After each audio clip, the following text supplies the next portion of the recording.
Good morning, good morning, good morning, and greetings. Thank you for joining us today at this event.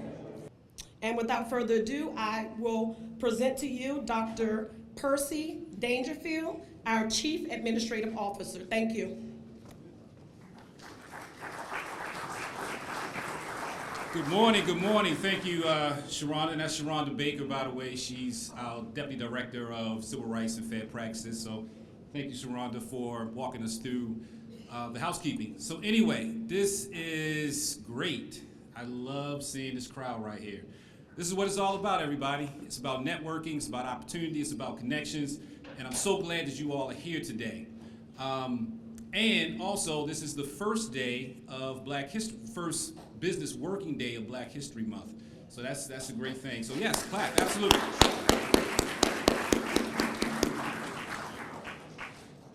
So you all are in for a treat today. You know, as Sharonda mentioned before, my name is Dr. Percy E. Dangerfield, Chief Administrative Officer for the Maryland Transportation Authority.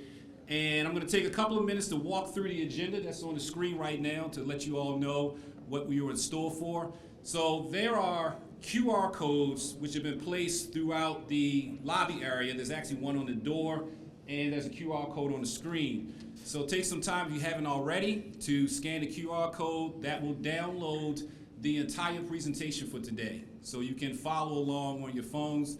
For those of you who, for whatever reason, can't get the QR code, or you prefer not to, we do have a few hard copies printed.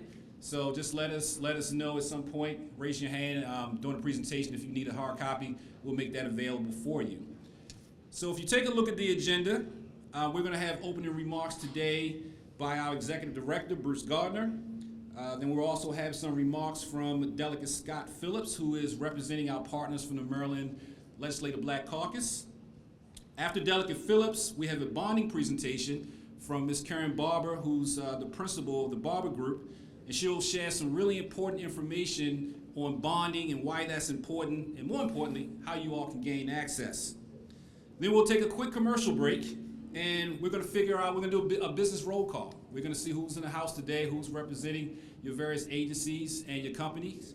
And then we will get a chance to hear from our main event, which is Kiewit, who has graciously partnered with us. They're also going to talk about the FSK Rebuild Project, who they are as a company, where we are in terms of the project, and what other future opportunities or potential opportunities are available for you. So that's what we're going to do today. So I have the pleasure of introducing our Executive Director, Mr. Bruce Gardner. Bruce is an experienced transportation professional that's leading the efforts for our Francis Scott Key Bridge Rebuild Project. And I can personally attest to everyone that's in this room right now that Bruce is extremely committed to supporting the small and minority business community and ensuring that you all have an opportunity to participate on this generational project. So without further ado, I'd like to bring Mr. Gardner up for some remarks. Thank you. Bruce?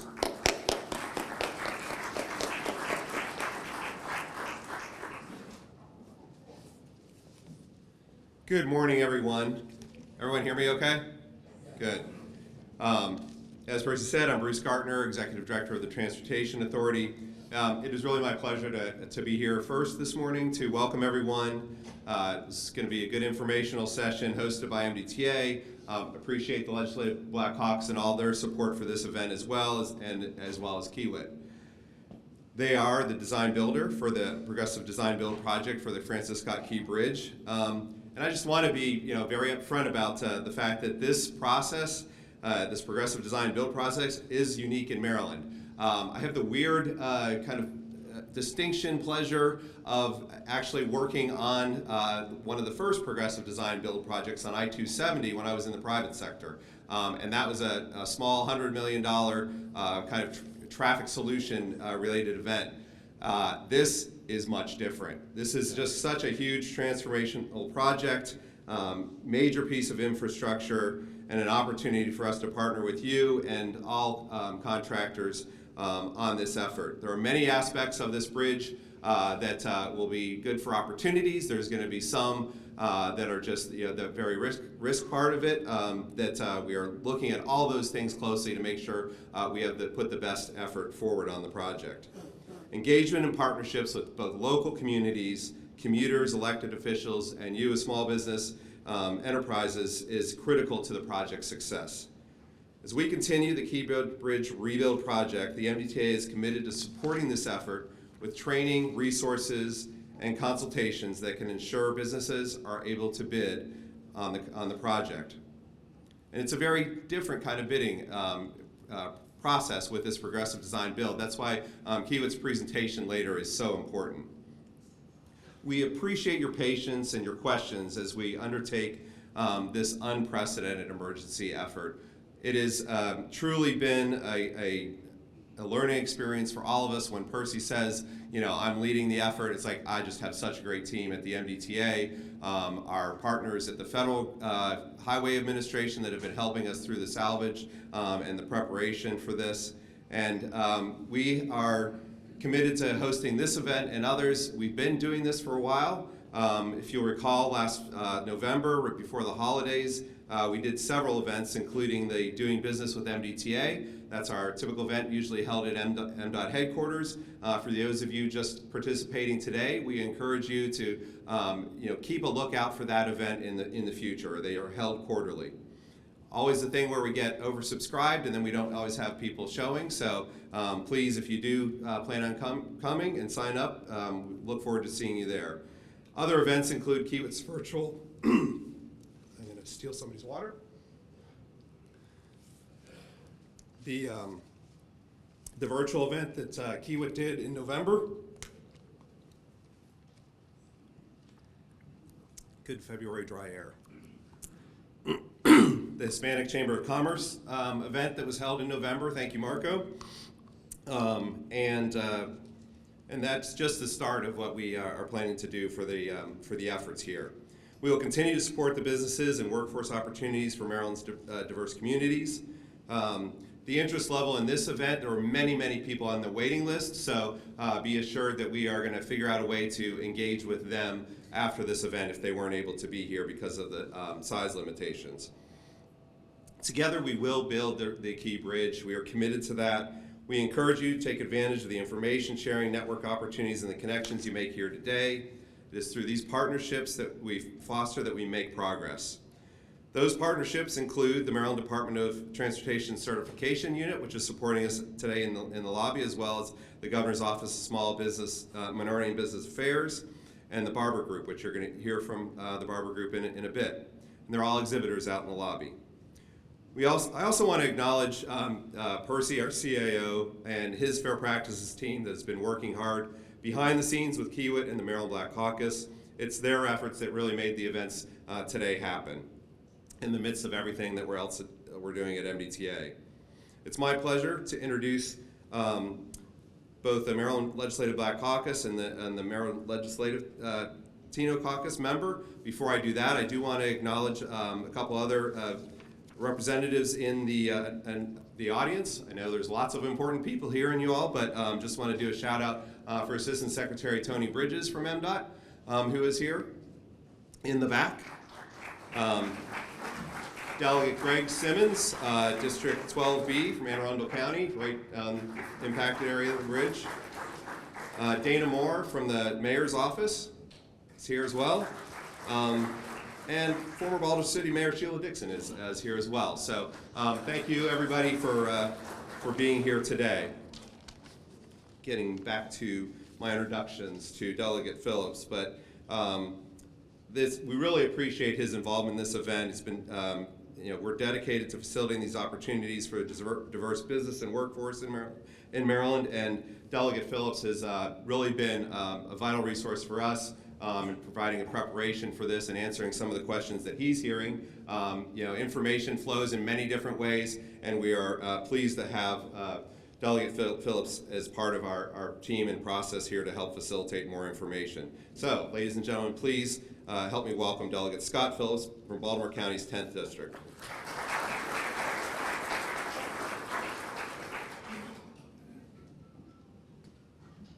And it didn't advance. I want my face off of there. Thank you, Bruce. Good morning, everyone. Bruce already stole my thunder because he introduced a number of my friends and colleagues. So good morning to Dana and to Sheila, excuse me, former Madam Mayor, my good colleague, Delegate Simmons. And I need to make a comment about Delegate Simmons. When the bridge collapsed, his district borders the Baltimore City, Baltimore County line, and it has impacted the businesses in his district actually more than my own. So I want to thank Delegate Simmons for always being there as it relates to these issues.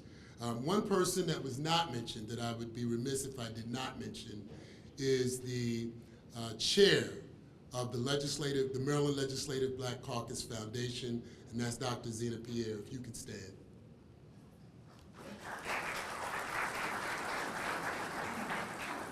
So this morning it is my honor to welcome you on behalf of the Maryland Legislative Black Caucus, the largest legislative black caucus body in the United States. And on behalf of our chairwoman and all of our members, I thank you for being here today. As the co-chair of the Black Wealth Initiative for the caucus, as an entrepreneur myself, attorney, and lifelong advocate for small and minority businesses, I understand both the challenges and the opportunities that come with large-scale infrastructure projects like the Francis Scott Key rebuild. Throughout my career, I've worked at the intersection of business, policy, and community development, whether as the director of a federally funded program assisting minority manufacturers, or as IBM's director for small and minority businesses and our mentoring program. And I put a pin in it. Ms. Barber mentioned the Mentor Protege program at the Department of Defense. It was actually a program that I ran under IBM many years ago. So to that point, please do see her. It's a wonderful program. My work has always been centered on ensuring equitable economic growth and meaningful opportunities for socially and economically disadvantaged businesses. I believe deeply in the power of advocacy, accountability, and action. That's why we're here today, to ensure that DBEs not only have a seat at the table, but also have a real and substantial role in the rebuilding of the Key Bridge. Your participation in this outreach session is critical, not just for your businesses, but for ensuring that the economic opportunities generated by the Francis Scott Key Bridge are equitable, inclusive, and transformative for our communities, our local communities. This project represents more than just a bridge. It is a $1 billion investment in Maryland's infrastructure, workforce, and business community. The Maryland Transportation Authority and Kiewit have committed to meeting the state's minority business requirements, which include setting a strong DBE goal. However, setting a goal is just the beginning. Achieving and exceeding that goal requires intentional collaboration and accountability. That's why the Legislative Black Caucus has taken a strong interest in this procurement. We want to ensure that the goals set for DBE participation are reflective of the marketplace and the availability of businesses like yours. We also want to ensure that the commitments made translate into real, measurable opportunities for firms like yours. We recognize the historical significance of the Department of Transportation DBE program. For over 40 years, federal policy has aimed to level the playing field for socially and economically disadvantaged businesses, including firms owned by minorities and women. But as we've seen time and time again, having policies in place does not guarantee equity in practice. It takes deliberate action and engagement to remove barriers and to create meaningful opportunities. This is why the LBC asked Kiewit and MDTA to partner with us in hosting this outreach session. We thank them for their partnership, but this is not just another meeting.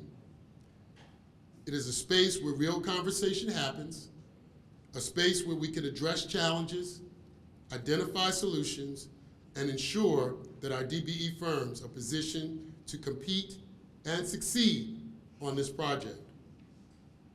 In a focus group hosted by the LBC, Kiewit, and MDTA, a few of your colleagues raised critical concerns, including the need for unbundling contracts to create more accessible opportunities for our smaller businesses, transparency around Tier 1 subcontracting and second-tier opportunities, the impact of project labor agreements on non-union DBEs, the need for clear communication channels and a designated point of contact for firms seeking to participate, and most importantly, accountability, ensuring that DBE performance is measured and improved from phase 1 to phase 2 to our construction phases.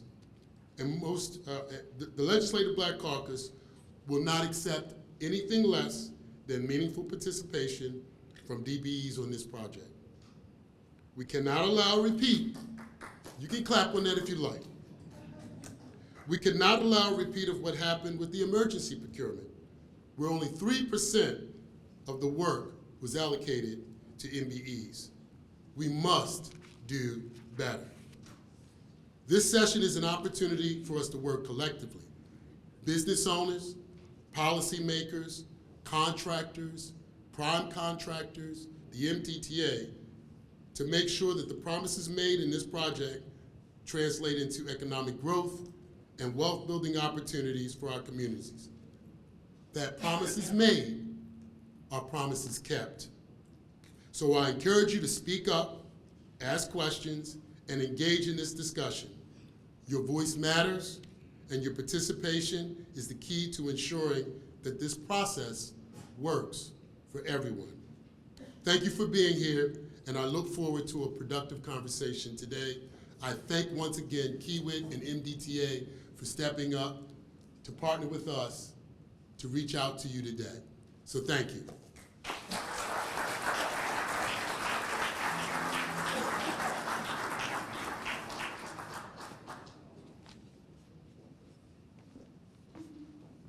Okay. Delegate Phillips, thank you. Let me sort of reset. All right, back in business. So thank you, Delegate Phillips, for your remarks. I will say that I've known Delegate Phillips probably for about 20 years at this point.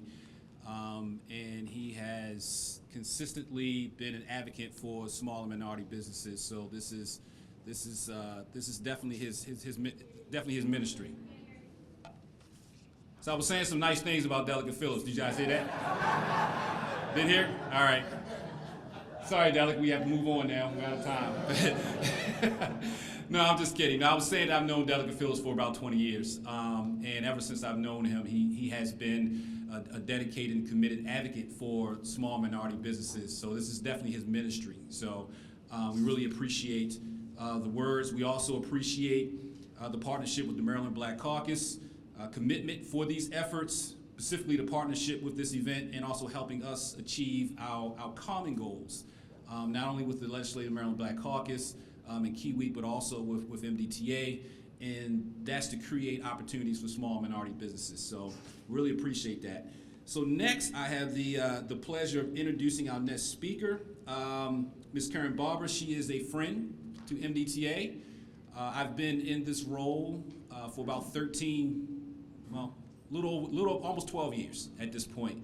And Karen and the Barber Group has consistently come and participated in outreach events such as this and supported MDTA. So we're really happy for those efforts. And she's going to share some great information about bonding, why it's important, how you can get involved, and what her company can do. So Karen, please.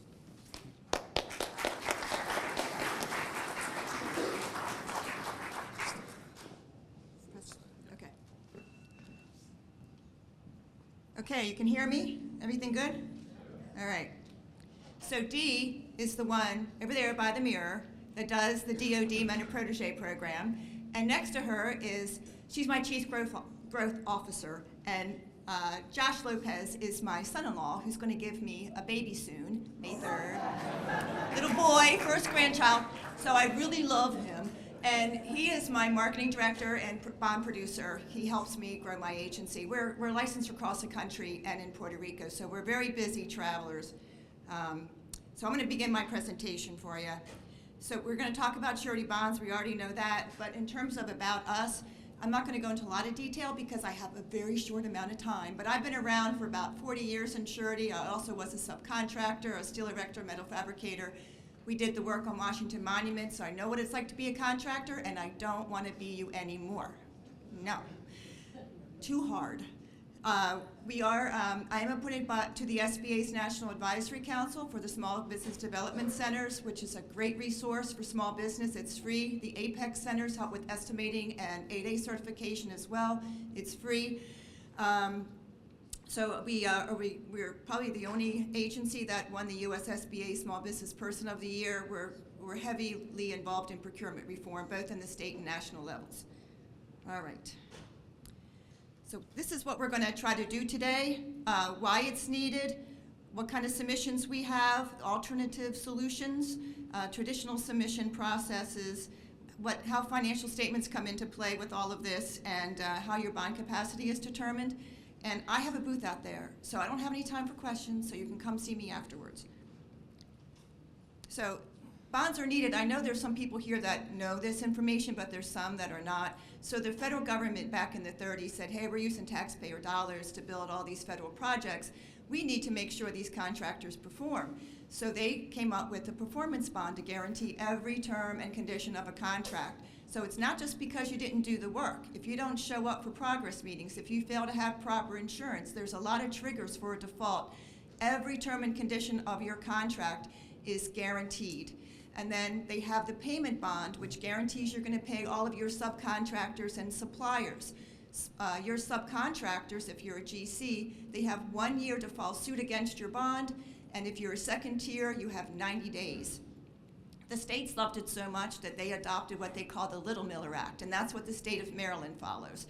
And the threshold for their bonding, I believe, is $100,000. So anything over $100,000, you need to be bonded. It's very important because in Maryland, there's a law in place. It says it's void against public policy to waive your lien rights. That's also on commercial contracts, right? So if you don't have a payment bond in place, subcontractors and vendors, your lien rights are eviscerated. You have no way of perfecting a lien on public property other than that payment bond. So when you ever do work with a general contractor, make sure you ask them for a copy of their payment bond so you have it up front in the event you're not paid. Okay. All right. So I'm not following my slides, but that's okay. Now you see, it's in writing, so it must exist. All right. So bonding is not insurance. You have 3 parties to a bond, right? If you damage your car and the surety company pays out, you don't have to pay them back, but you got to pay me back. I'm kind of like a bail bondsman without a gun. All right? So what happens basically is that you have the contractor, which is the principal doing the work. You've got, in this case, the state of Maryland, which is the owner obligee, and then you have the surety company, and there's 3 parties, right? So the surety company actually has 2 clients. They have you and the prime contractor, and they have to be Sweden in between the 2 of you. So they're not going to just say if the GC says, I'm defaulting you, they're not going to believe them right off the bat. They have to make good faith audits with you and the GC in terms of where that default occurred. If they feel that the GC is culpable, they're not going to do anything. They'll just have to be named in a lawsuit.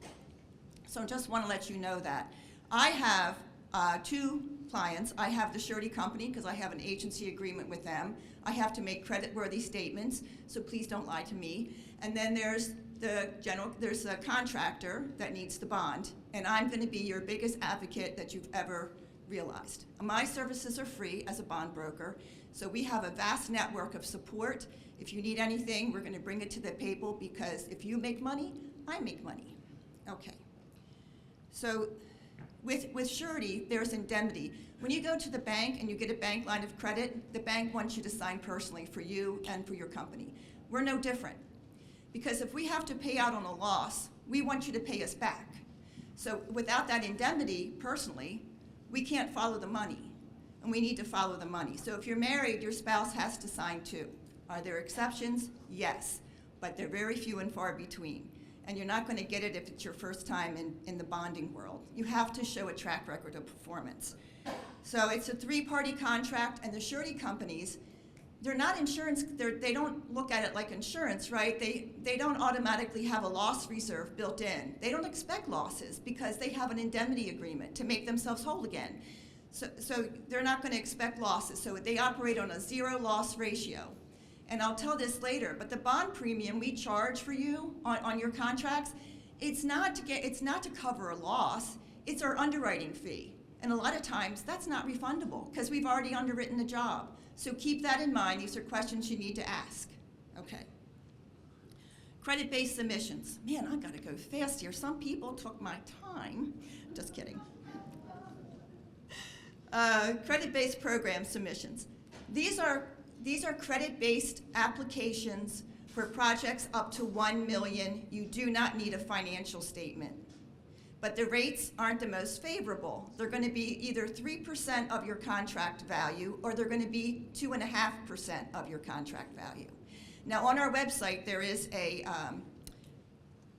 link, and you can go up there, you can go on there, and you can apply online for projects up to $600,000 online.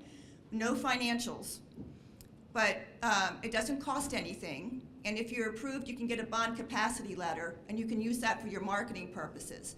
So this way, it's an encrypted site. I don't even get your social security numbers.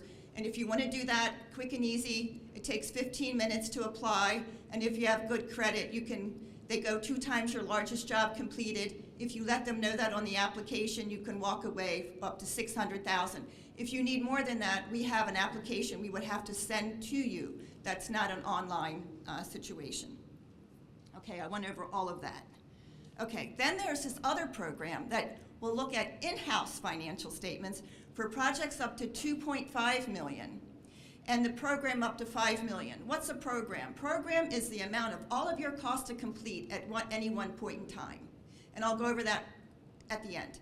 But this is the types of contractors they're looking for under this program. That's the sweet spot. Everybody okay? Am I boring anybody? You good? Good, because this is really sleepy stuff, I know. So they combine the personal and company net worth. It's the only program I know that will do this so well. So if you're interested in something like that and you don't want to spend money on CPA financial statements, this is a good program. All right, projects up to $500,000-600,000, like I said, you can go online. Now, there are, if your credit is not so good and you have a story to tell me before you apply, and I'll be your advocate and let them know. You could have had a divorce, you could have lost a family member, you could have had an illness, COVID could have set you back. I can tell your story. I went through a divorce and I know what that's like, and your credit's not so good for a while. So I understand everybody goes through hiccups in life. Please don't be embarrassed to tell me, because we're all human here, and a good entrepreneur overcomes these hiccups in life. So we can all help you with that. This Hensel Phelps bond program, I know we're here for Kiewit, but I'm just going to touch on it briefly. I'm the only agent that has it in the country, and we help Hensel Phelps bond their subcontractors. So we bonded about $100 to $165 million in subcontracts with no losses. There are unique caveats in this program. So if you're looking to do business with Hensel Phelps, the website that I showed you online, that surety company is in that program. So if you get qualified on my website, you can almost automatically be qualified for the HP bond program. We've helped contractors get up to $15 million in bonding, so it's not just for small, tiny contractors, it's for pretty much any size. So we have alternative solutions, And one of them is the SBA, right? So the SBA, how they back loans, they back surety companies. And if you don't have the best credit, or if you need additional support, the SBA will back your bond up to 90%. And we deal with many surety companies who work with the SBA, just like many banks do. Now, the SBA is the only game in town, right? Let's say your cash and receivables minus your current liabilities is 0, right? Well, you're not going to get much in bonding anywhere except the SBA. The SBA says if you have a bank line of credit, let's say it's $100,000, they'll throw that in like cash and give you $2 million in bonding 20 times. So if you don't have a bank line of credit, get one, because you never know when you're going to need the SBA. SBA will also take you if you have deficit equity. A lot of times these EIDL loans that people get, throw them in a deficit equity position. So we understand that. It's a great program. I was the one who got an amendment on the Stimulus Act to increase the SBA's ability to go from 2 million single jobs to 10 million. And now they can bond up to 9 million non-federal and 14 million for federal. They will take, I'll go to the next slide and show you, they can take financial statements in-house up to 3 million. They can consider in-house higher than that, but it would be a one-time exception, okay? And then, I'm trying to think. After that, you're gonna have to get a CPA-reviewed financial statement. They can cost some money for you. You have to realize if you really wanna go after bonding, you can get a lot of bonded work. Which one is mine? Oh, here. You're going to have to probably set aside $40,000 of additional overhead expense to maintain your bonding support. And you want to know that because you want to cost that into your jobs as an indirect job cost expense along the way, right? So you're not out that money at the end of the year. So you've got to figure in about $15,000 for a CPA review. You're going to have a cost accounting system. QuickBooks isn't going to work for you. That costs money. Your insurance probably is going to be a little bit more because the contracts you sign, and you're going to need to engage an attorney, which is about a $5,000 retainer to look at your contracts that you sign. That totals about $40,000. So just knowing that up front is important. I'm trying to think if anything. All right. So this is what the SBA will do. They say up to 3 million. You're going to probably need a CPA review or a compilation, but after 3 million, you can't, unless it's a one-time exception, they won't consider in-house financials. They also do, you only get one exception. So if you're coming to me and you don't have CPA reviewed financial statements and your largest job is $1 million and you want me to consider a $3 million job, well, that's 2 exceptions because the SBA only goes 2.5 times your largest job completed. So you only get one exception. So the SBA charges a fee like they charge the banks. It's 0.6% of your contract. So if you have $1 million contract, you would have to go on the SBA website and pay them a $6,000 fee before they approve the bonds. These are other methods to bonding. Collateral, which is really awful. So let's say you're a small business and you're an MBE firm or an 8A firm, but you really can't have anybody loan you money because you have to disclose that information. But you can get a teaming partner or somebody else that is involved in the project. They could post a letter of credit off balance sheet to the surety company to support your project. And so if you're ever into that situation and you need more details, I can certainly help you with that. Funds control is very popular. Funds control is where this might be a large job for you. You've never worked with this subcontractor before. It could be a job that's really not part of your experience in the past. You're charting new territory, charting new scopes of work. The surety companies get very scared about that. So oftentimes they will make you use their escrow agent, and it's usually 1% of the contract price. That's the fee. And the state or the federal government would pay that escrow agent your money, and the escrow agent would set up an account in your name, and then they would pay all your vendors and suppliers and anybody else that's owed on the job, and then pay you. But they won't allow you to overbill. They're not going to pay you on any overbillings. And then SubGuard is subcontractor default insurance. Now keep in mind, the general contractors will use this in lieu of asking you to bond. The bond is so important because if you are put in default, the surety company can say, no, we don't believe you. We're gonna back our bonded contractor. Under subcontractor default insurance, you don't have that luxury. If you're put in default, you're put in default, and you've got to legal up, and you've got to fight. And most cases, my contractors have gotten 40 cents on the dollar. So just letting you know. So traditional submissions, okay, I'm pretty good here. Traditional submissions, so how much is your bond program? Knowing our language is really important, and your broker should educate you on that before you meet your surety underwriter. It's just like if you go to a job site and you don't know contract language, I don't think they're gonna think you're too green for them. But so there, you have to express it like 1 million single, 3 million program, or 1/3. So in other words, they're gonna say, okay, we'll bond you up to 1 million projects, but we'll approve 3 at one time. And that's your max.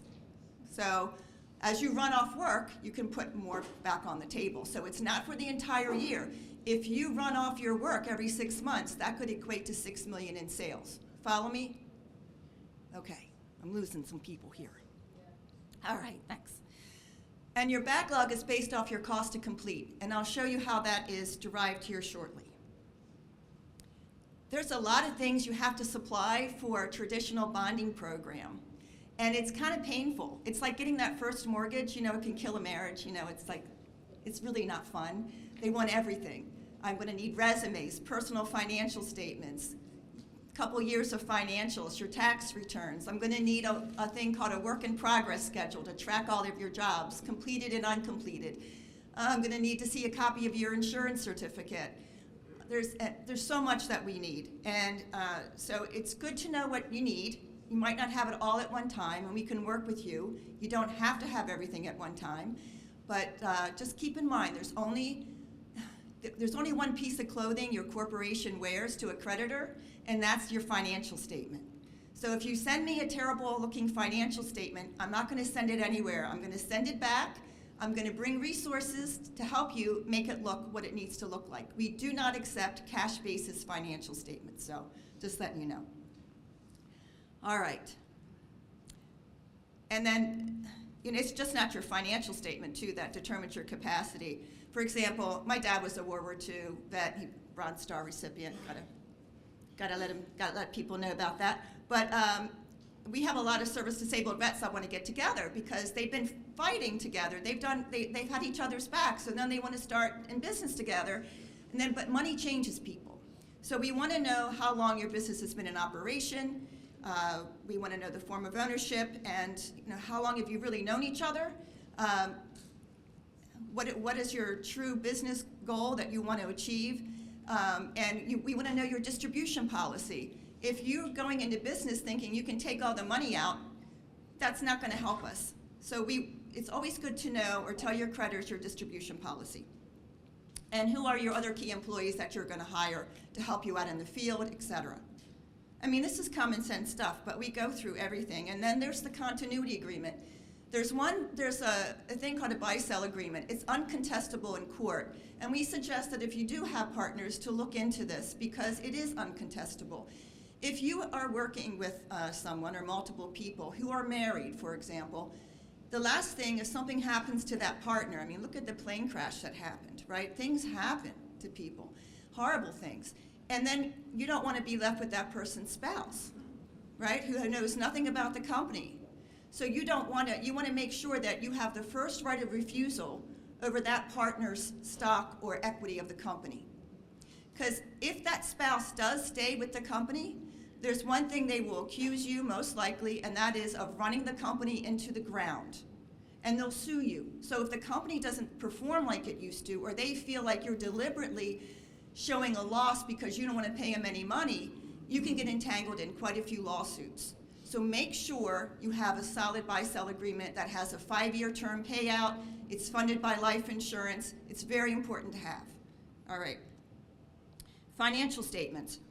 Is your CPA known by the industry? I'm dealing with somebody now who has a new CPA. It looks like most of what they do at retail companies, law firms, not construction. That's not a good sign. They might be cheaper, but you're not going to be well respected by your surety company. So please keep that in mind. Ask them how many contractors they have as clients.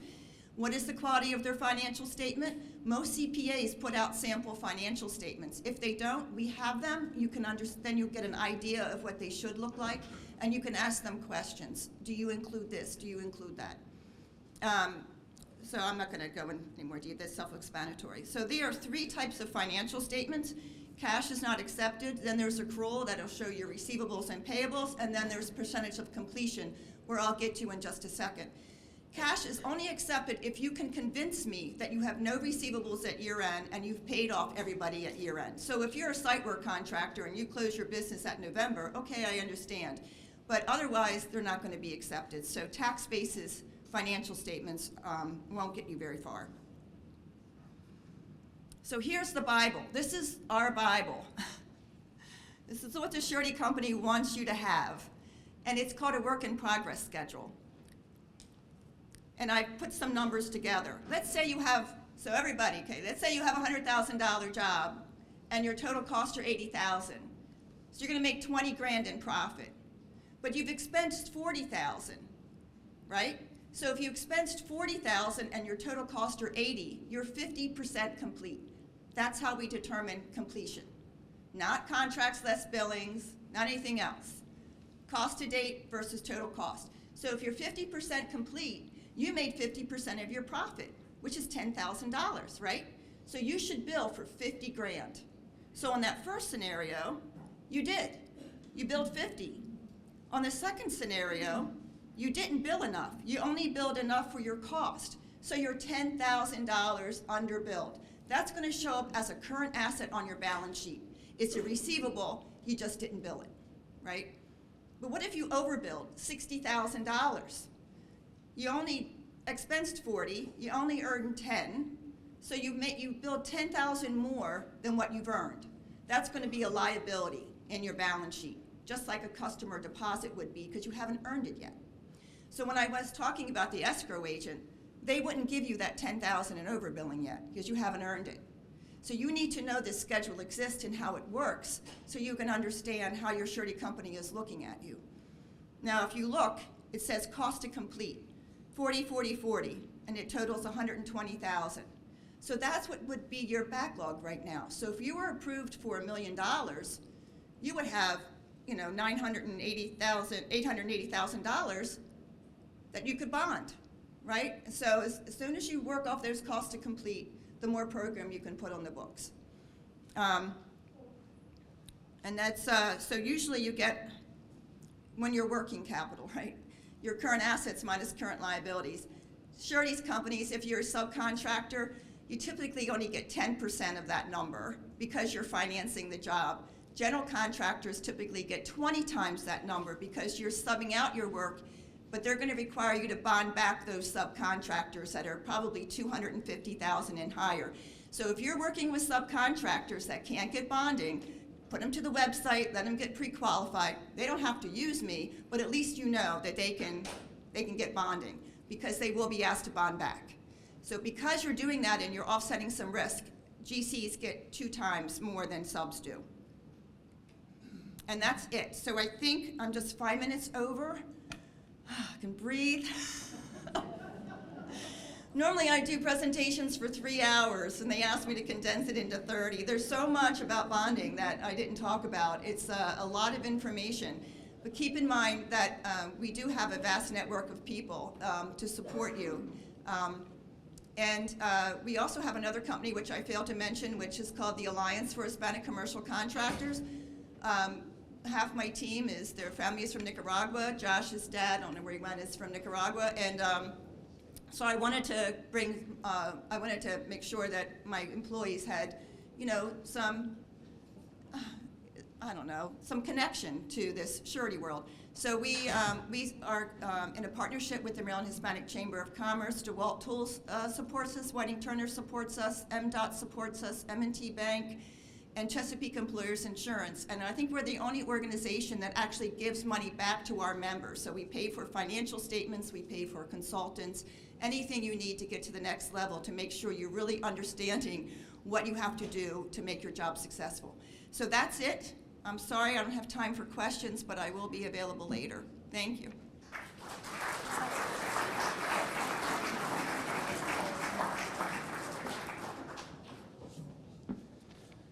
Karen, thank you so much. That was a lot of great information, very useful.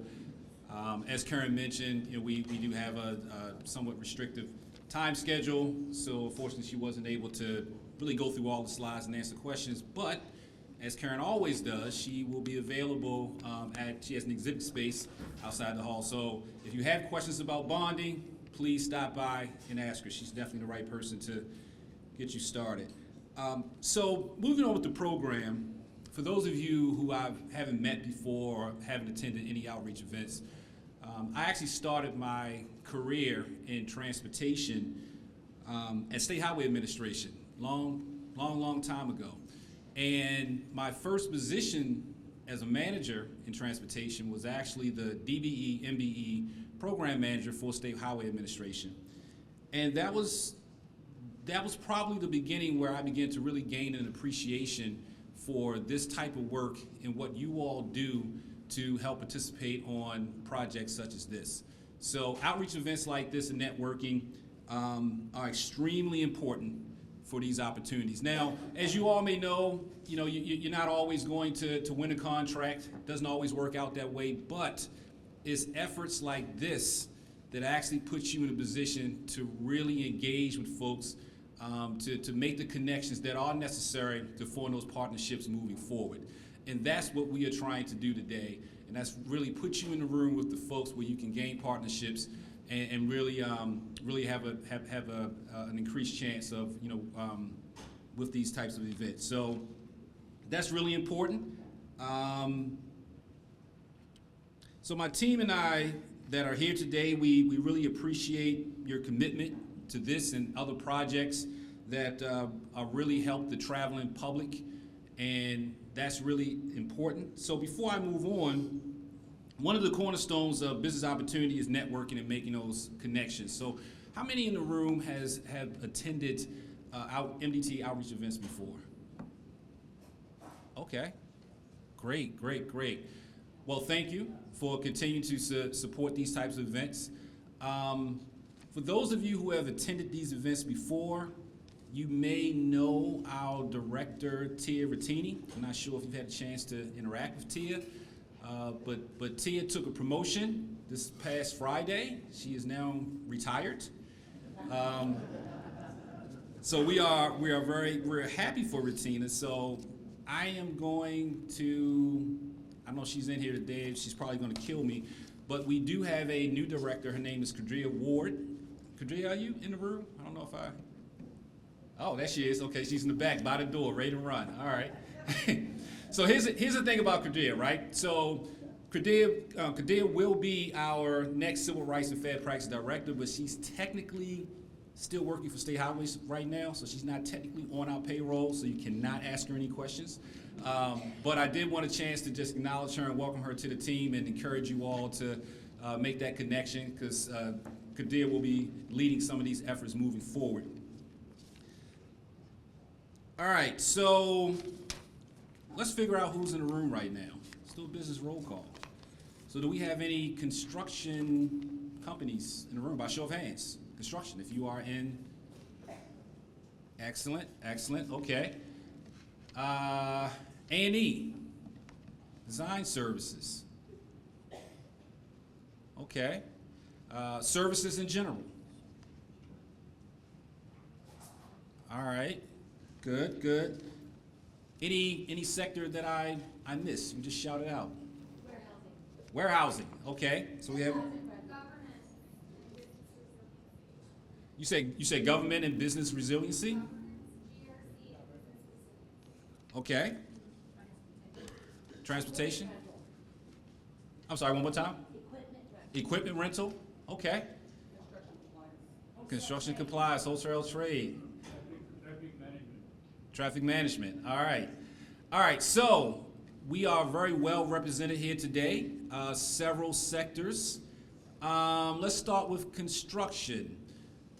Let's do a 30-second or less introduction of your business. Any volunteers? Any construct? Yes, ma'am. Right here, my eyes. Wait, 1 second. I'm sorry. Hold on for 1 second. We have a microphone that's going around right now. Thank you. Good morning, everyone. My name is Shelly Masson Davis, and I'm with Ecotech Hydro Excavation. We are a woman-owned business that does GPR, test pits, environmental remediation of soils, oils, and water, and everything in between. All right. Thank you. Welcome. Yes, yes. You can clap for that. Absolutely.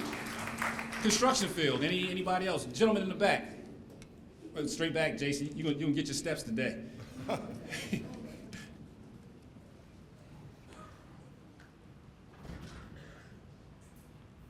Good morning. My name is Brent Smith. I'm from Viking Representatives. I'm here with Dan and Derry also. We represent V-Rod, which is fiberglass rebar, and OCM, which is the steel forms and concrete accessories. Thank you. All right. Thank you. One more from the construction field. I see this gentleman right here.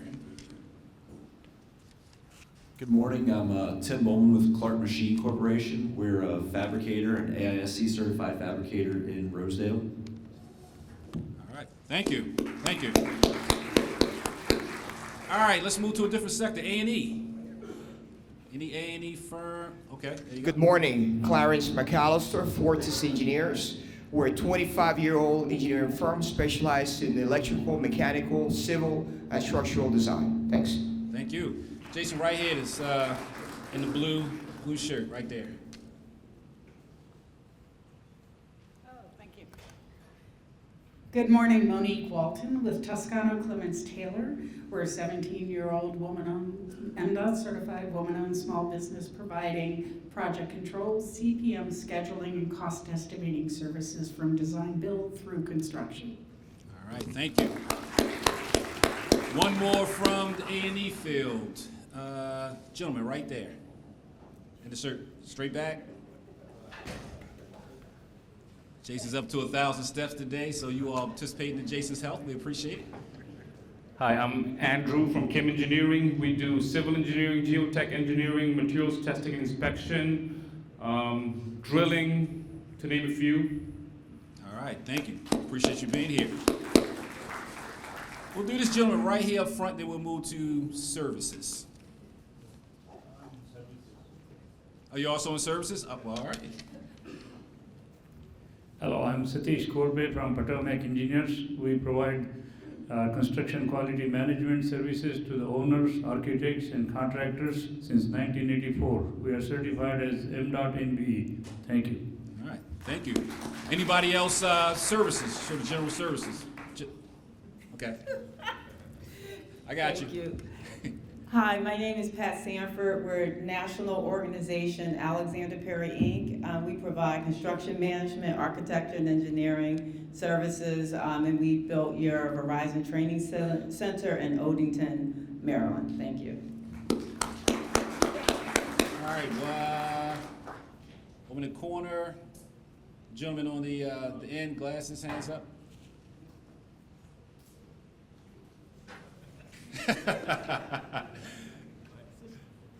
Good morning, Kenneth Caney, AMC Civil. Got your name tag. We're a marine demolition, disposal, and land reclamation service firm. Thank you. All right, thank you. Gentleman on the back wall, right there, yep. Hi, my name is Siva Benagapong with Siva Corrosion. We do a lot of work in the area of service life analysis for a 100-year service life for all the new design build projects. Thank you. All right, one more. Jason, is somebody way down here? No, I'm just kidding. No, I'm sorry, gentleman right there in the tank. You're right there. Yep. Hi, I'm Gabriel Marrero with Torrey Engineering. We offer construction inspection services and surveying. All right, thank you. Let's close it out.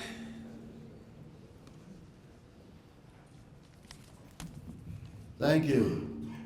My name is Ralph, and I represent CBY Enterprises. We are a trucking and hauling company, and we're local. We're virtually a stone. You can throw a pitcher, a baseball from our yard to the site.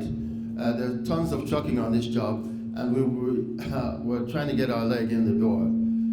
Kiewit is very proud of their record in Baltimore. That includes the Shot Tower and the I-83 projects. My boss cut his teeth hauling on these projects, and he still hauls. He knows Baltimore like the back of his hand. And we would love to be involved on this project, hauling in and out of the site. Thank you. All right, Ralph, thank you. All right, so a lot of you are still kind of raising your hands, but here's the cool thing about this event, right? So unfortunately, we won't have a chance to have everyone give a 30-second speech, but Kiewit is here today, and they are exhibiting, so the staff is here, so you will have a chance to introduce yourselves, not only to Kiewit, but also the folks that are in the room today. I would like to think that you all are here to see me and hear me speak. That is probably not the case. So next, I would like to bring up the main event. Our professionals from Kiewit. We have Kelly, Jarrell, Wayne, and Donnie, who are going to come up in a second. So after Kiewit, oh sure, we can clap for them, absolutely.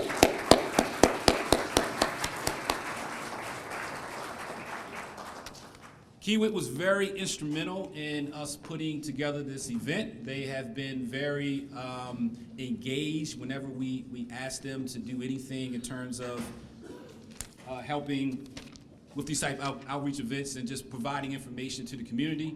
So I'm really happy that they're here today, and I'm sure they're going to give a lot of great information. So after Kiewit presents, we will have time for a few questions and answers. And then we'll give them a chance to relocate to their exhibit room, which is actually room 109. When you first come into the lobby area where you are registered, if you make a right and walk down the hall, if you go to room 109, that's where Kiewit will be. Without further ado, I will turn it over to Kiewit. So again, thank you.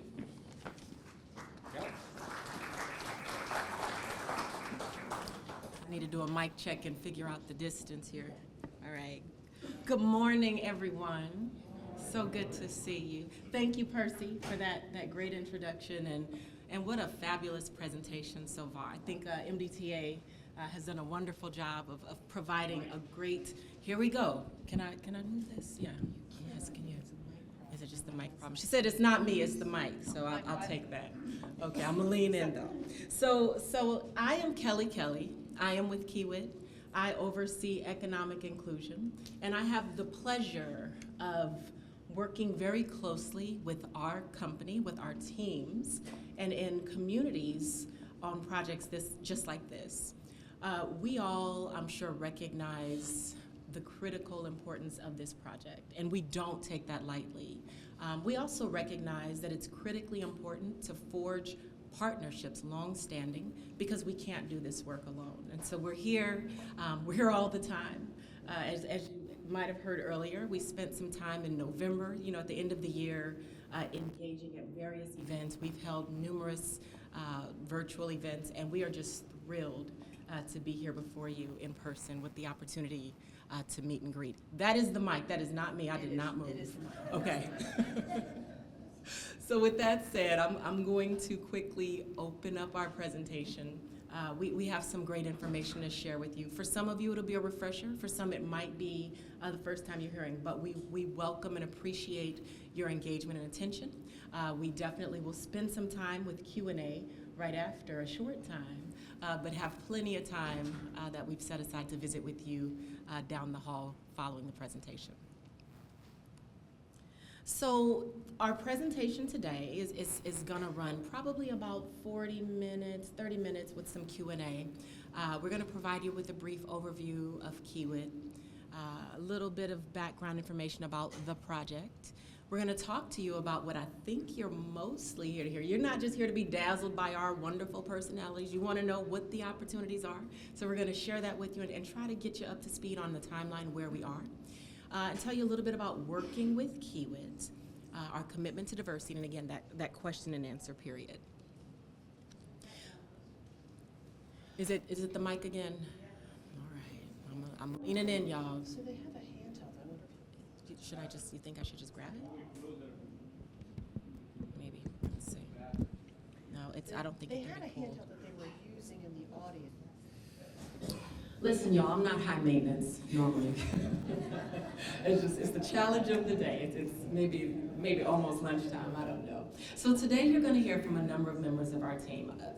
I'm Kelly, again, and I oversee economic inclusion. You're also gonna hear from Wayne Thomas, who's our project executive. He might look familiar to some of you as Wayne is in the community, very much so.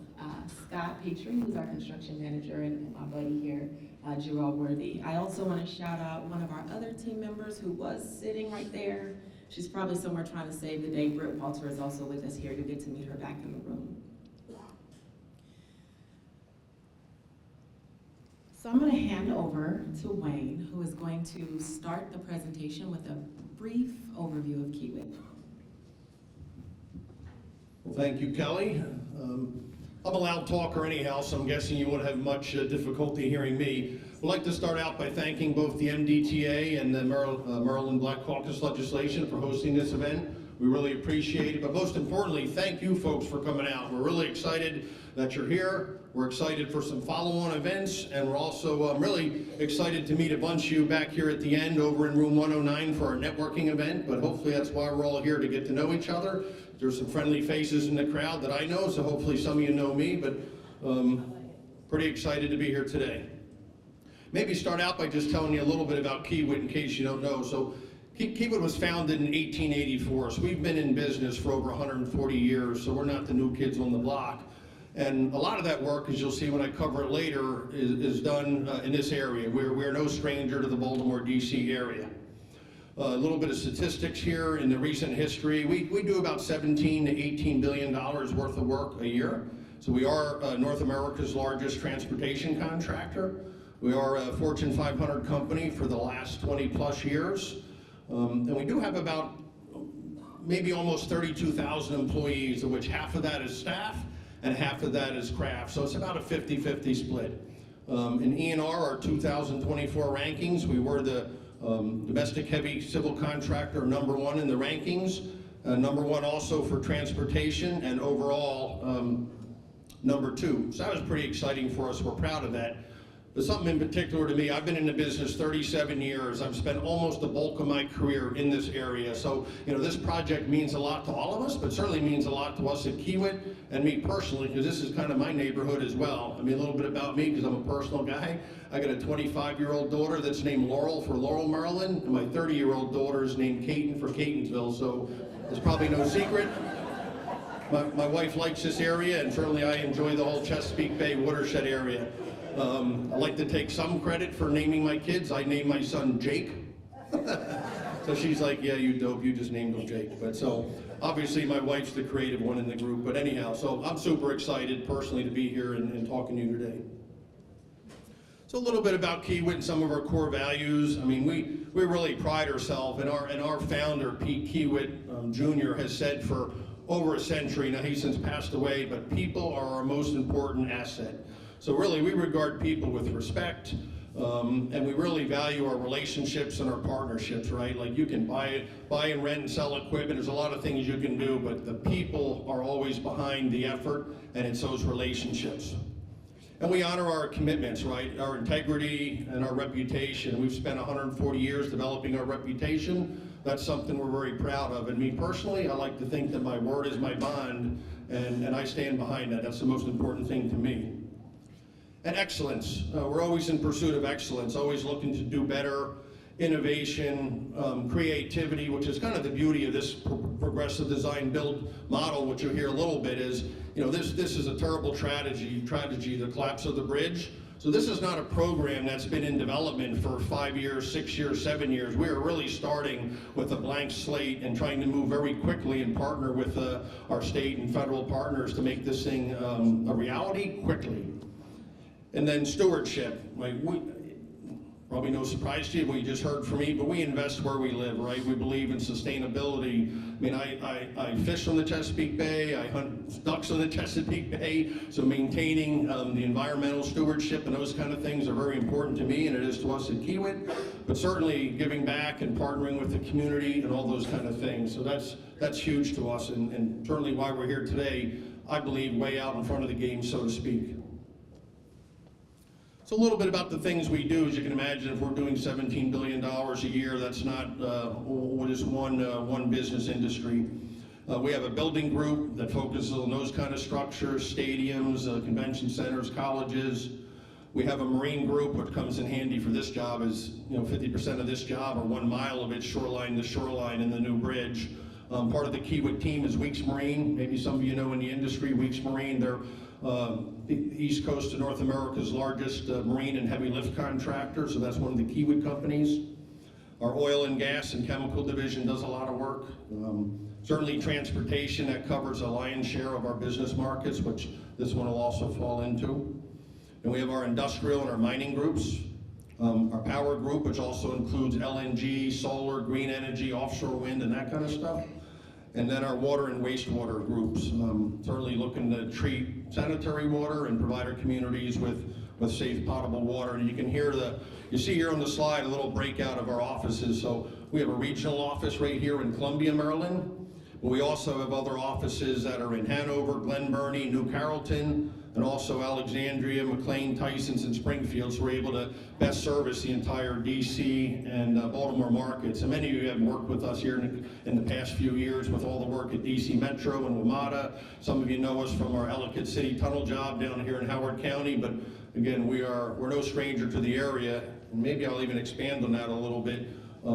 Gentleman over here mentioned he worked with Kiewit in the past. I'm hoping many of you have, and that's why you're back here. We really we believe in repeat partnerships or long-term relationships.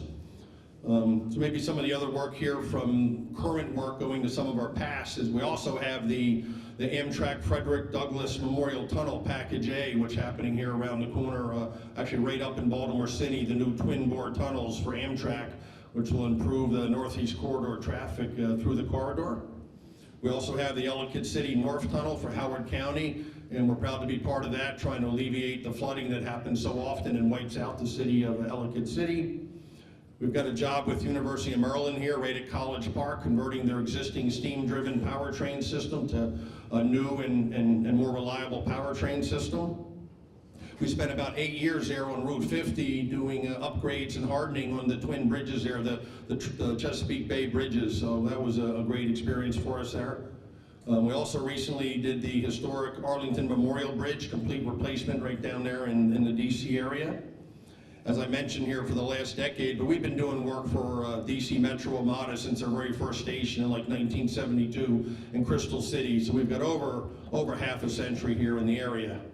For me, I said I'm from the area, BWI Airport, the Pier A extension, so that's probably 25 years ago. The whole entranceway to the airport, when the roadway split and you start to go up in the walls, that used to be a parking lot to the right. Then we put in all the utilities and we demolished the old A Pier so that Southwest could build the new terminal. So that was in about 2000. I personally ran that job, so very familiar with the area. Somebody mentioned Baltimore Phoenix Shot Tower. That was probably in the early 90s. That's when I was working on Maryland Avenue and Calvert and St. Paul bridges over I-83 and JFX.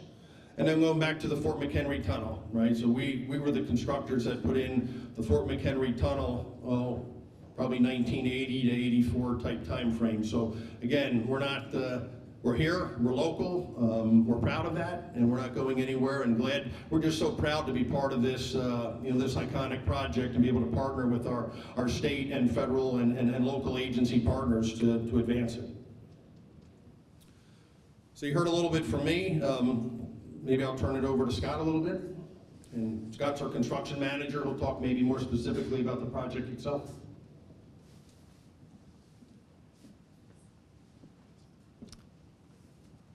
Thank you, Wayne. My name's Scott Petrie. I'm the construction manager for the project. I've been with Kiewit for 30 years, worked on a lot of major projects, major bridge projects, and I can tell you this one will be a career topper for sure. I'm thrilled to be here, thrilled to be part of such an important project to the community, and looking forward to getting this bridge back online.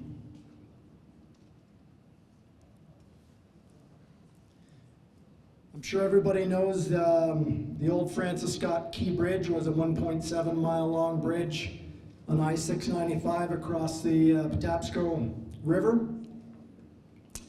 This was a critical connection point over to the Port of Baltimore. Access controlled highway that formed the southern section of the Beltway Loop around Baltimore City. It was a 4-lane bridge, 2 lanes in each direction. And Pier 17, which you can see at the bottom left of this picture, that was the pier that was struck by the MV Dolly on the morning of March 26th, and the reason we're all here today. I wish I could talk more about the new bridge, but that reveal is going to happen, I believe, tomorrow, so that'll be this week. Everyone will see what the new bridge is going to look like, so I can't talk about the details. I don't want to steal that thunder, but I can tell you it is going to be spectacular. As Bruce mentioned earlier, the project is divided into, is being progressed using the progressive design build model. This is a model where the owner, the MDTA, selects a single partner to work with through the design, develop the cost of the bridge and the price, and then move on into construction and build the new bridge. So we have 2 phases to the progressive design build. The first phase that we're in right now is to develop the design and the guaranteed maximum price. And then from there we go into phase 2 to build the new bridge.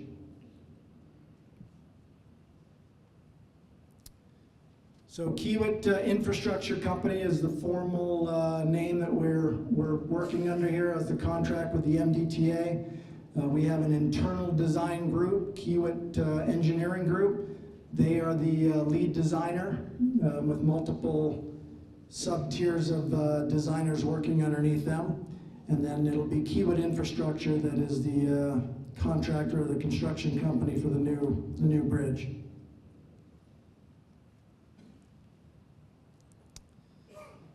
So the progressive design build, again, it's a 2-phase process. In phase 1, we advance the design to about 50%. And from the 50% design, we estimate the cost of the bridge and develop our guaranteed maximum price. Also in phase 1, we'll recommend some early works programs such as removal of the remainder of the old bridge. We'll develop our subcontracting plan, coordinate with third parties, and do these events like today, the community outreach. Phase 2, again, that's where we move into building the bridge. We'll start with some of the early prep work, like building a trestle out to the marine piers where we can work on, it's basically a temporary bridge to build the bridge on water.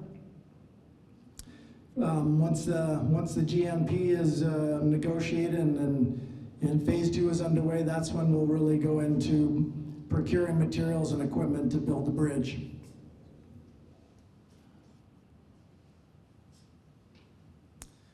The MDTA set out 6 goals here. This was outlined in the proposal from day 1.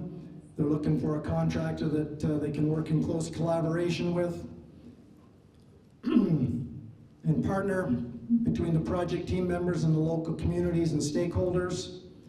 We have a very aggressive schedule. I would say this is going to be a super fast-paced job.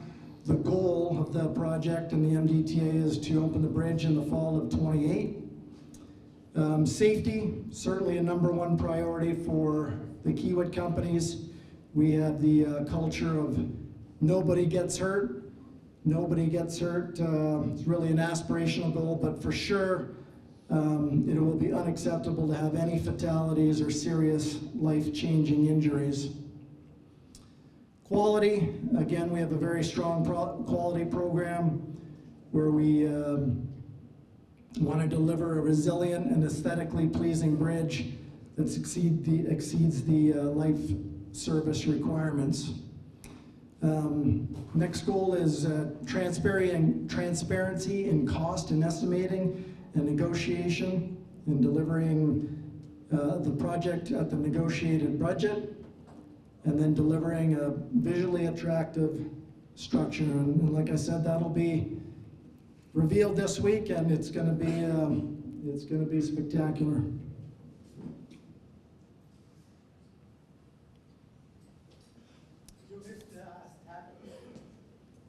Sorry? Yeah, it's going to be spectacular. That's what I said about it. It's going to be. You'll see it tomorrow.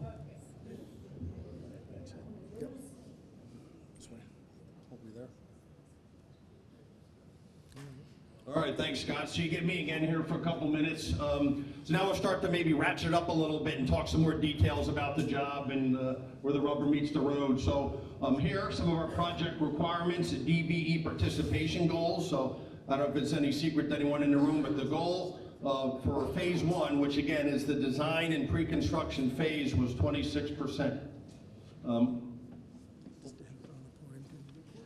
Oh, okay. Sorry about that, trying to freelance a little bit, but I guess not. Yeah, so we're proud to say that where that goal was 26, we turned in 26.53%, so we exceeded the goal. And also equally proud to say that over the past couple months, we've actually added a few more diversity firms and increased our participation. So we do take it seriously, and we do put our effort and our money where our mouth is.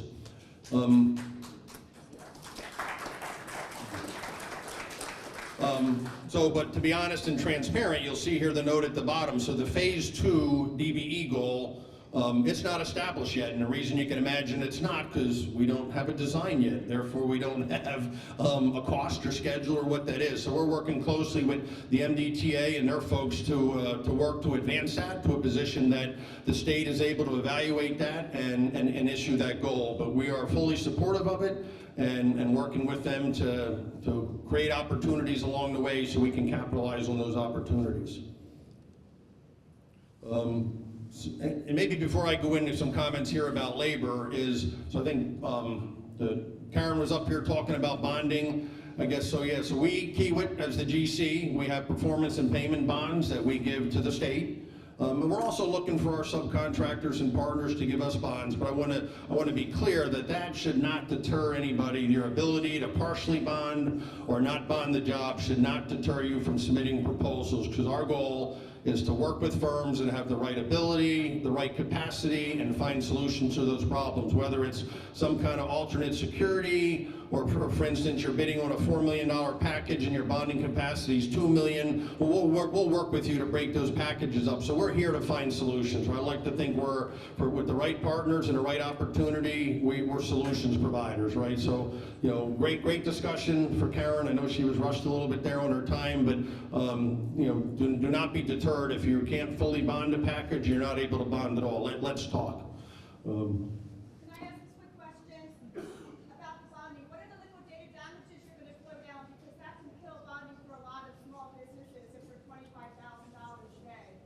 Well, what I know, I'll tell you, none of that's been established. That's probably one of the nuances or trick with this whole job, because of the progressive nature. Phase 2, which is where all the work is, that's the job. We don't even have a contract right now with the state. Remember, we have a $73 million design contract with the state.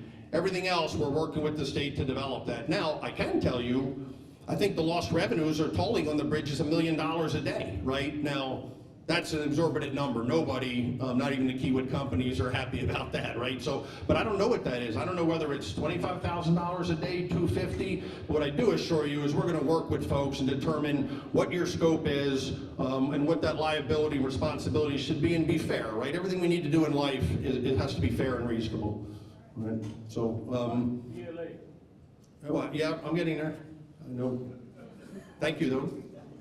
So project requirements, so we are currently working with the state and the governor's office to understand and define what exactly a PLA agreement would look like. Some of our labor partners are here. We've been working with them.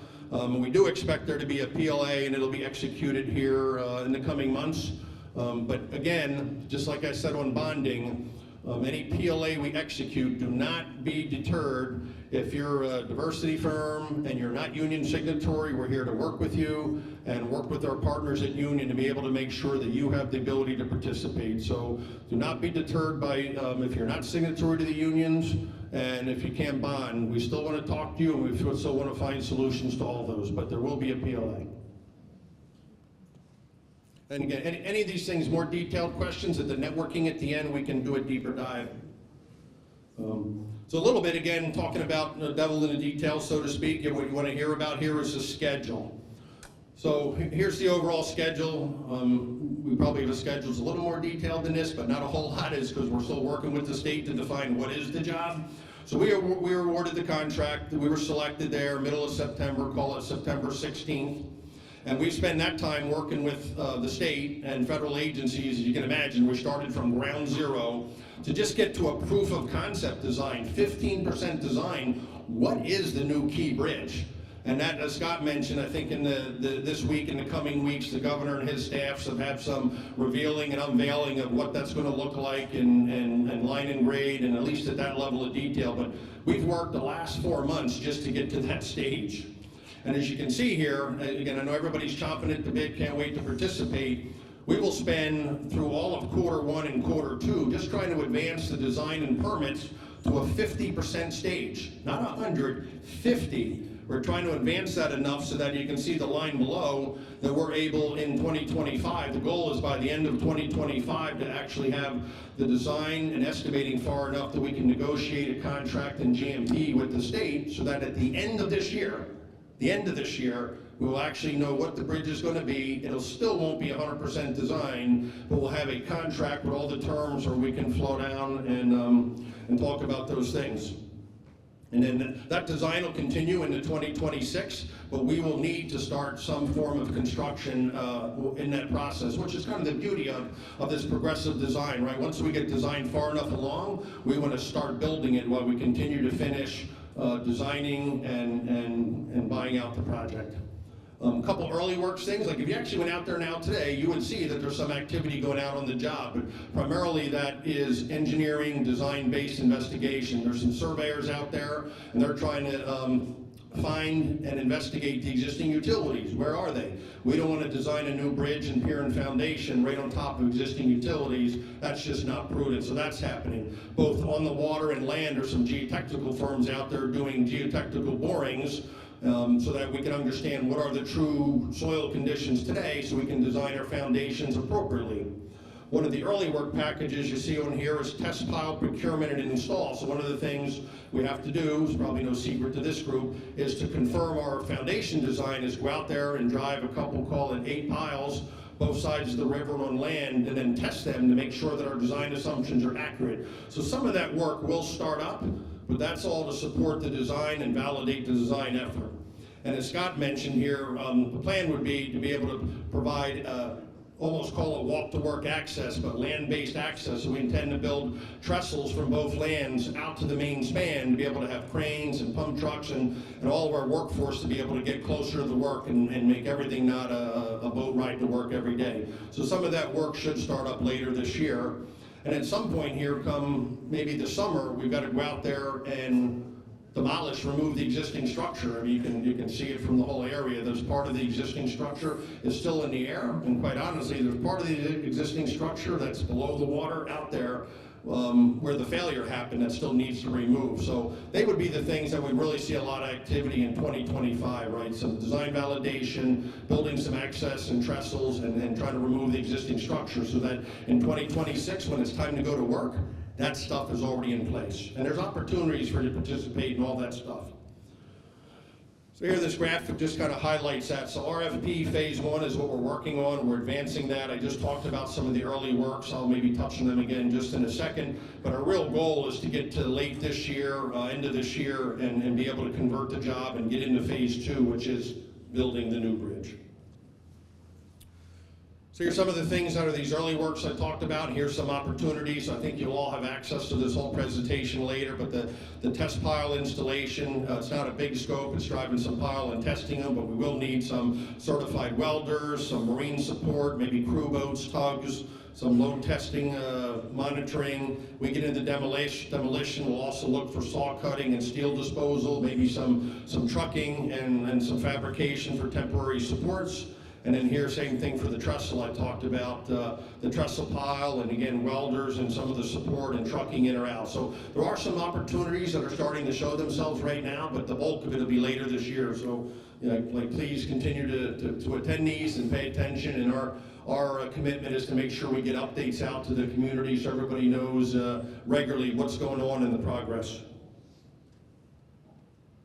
And then really highlighting that, I won't read through all of them, but some of the future opportunities as we begin to roll into phase 2 is really the sky's the limit. It's trucking, it'll be some tow truck emergency response, any of the flat work, the roadways, any new utilities, any support with the structures work, both the land piers and up through the land decks, and the main bridge, that iconic structure you'll see rolled out, and the marine work.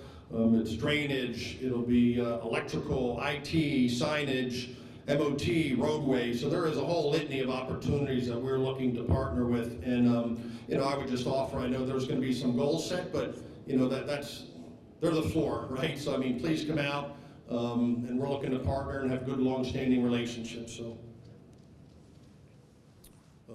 maybe with that, I'll turn it over back to Kelly.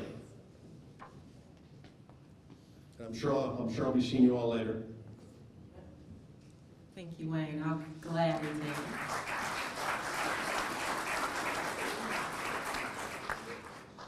So I'm back. Y'all still with us? All right, nice. We appreciate that. So one of the most important things you'll take away, obviously we're here, the most important thing you'll take away hopefully is relationships, right? Familiarity. Hopefully you feel that there's value to having access to our team. We feel there's value to having access to you. But we want to make sure you also take away the knowledge of how to get to these opportunities. So I'm going to spend just a few seconds walking you through that. Not in great detail, because I want to make sure we have some time for Wayne to get back up here and address a few questions. What I want to share is our procurement and solicitation process. It's not rocket science. But in the interest of transparency, I wanted to make sure you understood the flow of opportunity. So as we develop our scope packages, we look to communicate those to you through outreach events, just like this, online, in person. We want to make sure that we're providing background and context, as well as the opportunity to ask your questions about said opportunities. Once we issue the bid notice, the bid solicitation, we have a number of ways, and I'm going to show you 2 different ways. The next slide also talks about it, but through a plethora of options, we're looking to make sure that we reach you. So whether it be through the certified database, community organizations, direct emails to our database. So one of the most important things you're going to learn in our next couple slides is how to make sure you're in our database. Local publications. So we are really looking to very broadly communicate the opportunities that take place or that are upcoming for this job. Once we, again, I'll walk you through it, but once we release those bid packages, we look to you to request access to those bid packages. You submit your bid. Once it's received, you'll receive notification or an acknowledgement of that bid receipt, and then ultimately notification of the outcome of that. Was it awarded? We definitely welcome firms to contact us if you are not selected to request the debrief. So again, here's that recap. How do we let you know? How do you know when it's time to bid? So we will notify firms via NAICS code through the certified database. We typically use B2G now. Oftentimes, if you receive outreach notifications from us, that's the platform you're getting them through. Building Connected is the platform that we use, and so they're also posted there through direct email to our mailing list, community orgs, and of course the website. So how do you get to those bid opportunities? When you come back to our room, and I don't know if there's room for y'all to all come at once, so we're gonna kind of get organized and stagger this process, because we want to get a chance to engage with all of you, but I'm thinking about that room and about the number of folks in here, so maybe some of y'all stay back and have some more muffins. But one of the things we're gonna share with you is this document. We have it back in the room. The most important piece on here, if you are not already in our database, is this QR code. What that will do is allow you to put in your contact information. Once you put in your name, your email, your firm, you will receive a link via email, which will give you access to complete our database form. Once you complete that form, you can provide some information about your company, most importantly, your bidding interest, what you are interested in doing, the scopes you perform, because that's how we know what bid packages to share with you. So critical step. The next critical step is to make sure you have an account in Building Connected, which is where all of our bid documents live. So those 2 steps will keep you in the know about opportunities that are taking place. And I believe I get to hand it over to Jarrell to talk with you a little bit about working with Kiewit. Morning, everybody. Yeah, give Kelly a round. Jarrell Worthy here, Community Outreach Manager. I'm gonna go through a few things of working with Kiewit, a little bit at a high level. Just reiterating what my colleagues, Wayne and Scott, have already went through a little bit, just so you can get a deeper dive into our working with our organization. And so what does it take to work with Kiewit? So we evaluate companies on a different level, based on specific project requirements. This may include, but not limited to, safety performance, years in business, reputation, certifications, insurance and bonding capabilities, value-added products and services, and most importantly, on-time performance. It's important that we really believe in safety and quality on all of our projects. That's something that you're going to be hearing reiterate time and time again as we go throughout these presentations. And so as I transition over to the safety requirements, we take this responsibility, our responsibility, to keep each other and the public safe on all of our jobs, and it is our commitment to safety, and it is demonstrated by a plethora of things. I'll go through a couple of them. Craft and staff collaboration to lead safety efforts on all of our projects.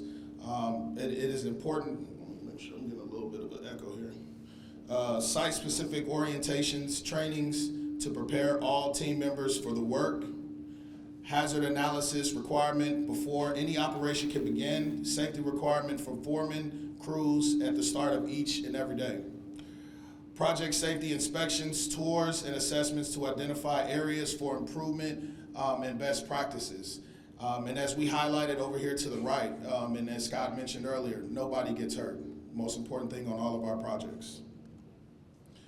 So as I transition over to diversity and non-discrimination, rooted by our corporate and core values, Kiewit is committed to inclusive employment and business practices that reflect equity and respect and accountability. Respectfully, behaviors extend to everyone in the company, as well as prospective employees, subcontractors, vendors, and clients. We believe in an inclusive environment and an inclusive community. We have a zero tolerance for discrimination or harassments on any of our projects, any place, anytime in the workplace. And so as I get back to our resources and assistance, Kelly kind of reiterated this earlier with the handout that she has here. So this handout here is going to get you connected with our team. Essentially, it helps you lead to our a plethora of resources, the Virtual Technical Assistance Hub. Essentially, this is all the information that we have gathered for subcontractors, anybody that's looking to work with Kiewit, from bonding to insurance to anything that has to deal with the project. DBE certification and a number of different resources for your that's available to you guys. And as I turn it back over to Wayne, we're going to work through questions, Q&A.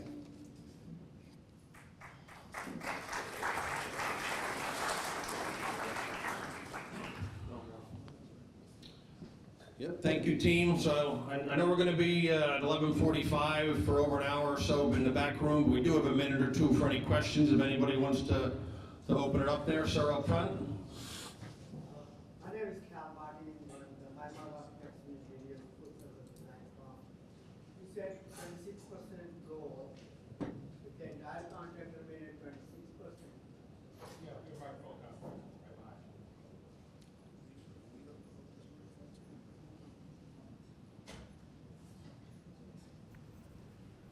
I'm sorry. So 26% of the goal adds up to like $442 million.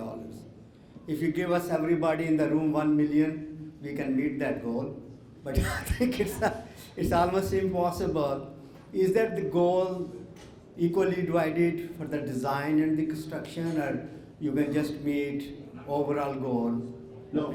So maybe I can answer that. I think what I was trying to explain on the one slide is the 26% goal is for phase 1, the design. I know. Phase 2, which is the job, that's not been determined yet. I don't know what that is. The state's going to have to let us know, the state and fed. So, but I hear what you're saying. But a job of this magnitude, it's going to take all of us working hard together to achieve that.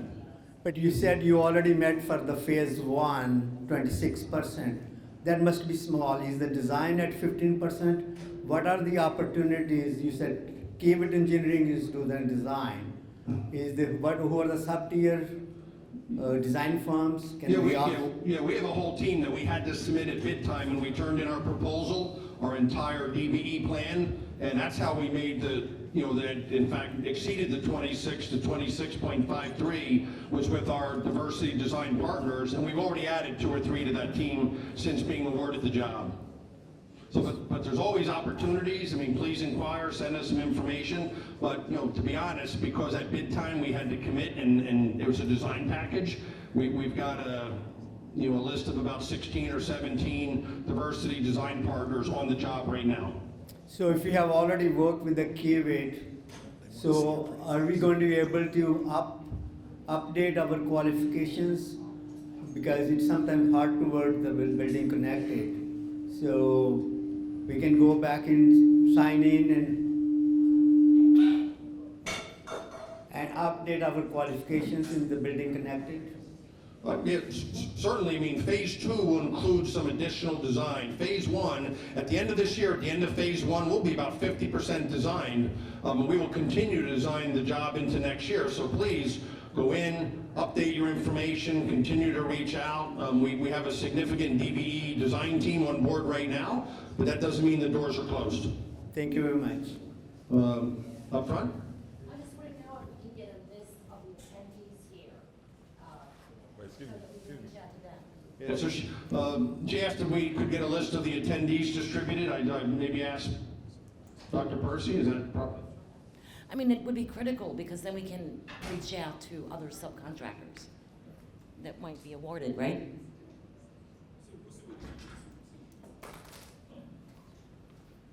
Okay. Percy, that was affirmative, yes? Yes. Okay. Yep. Maybe one more question, then we go to the breakout. Yeah, do you have opportunities for service life, corrosion plan, 100-year service life, part of the team, the phase 1? Yeah, I would say reach out. Some of our pilot programs going to have coatings and certain corrosion protection, so let's talk later and see where we're at. We do have some of those folks on board now, but let's talk, right? The door's always open. Thank you. Okay, maybe to close, anybody else want to close it, or?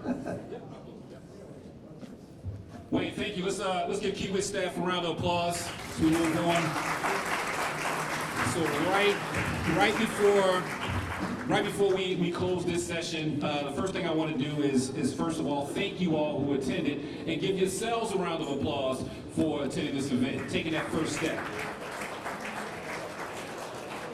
Again, I want to thank Kelly, Wayne, and apologies to Scott because I've been calling him Donnie all day, but his name is actually Scott. And Jarrell. Also, let's give a round of applause to our interpreters. Thank you.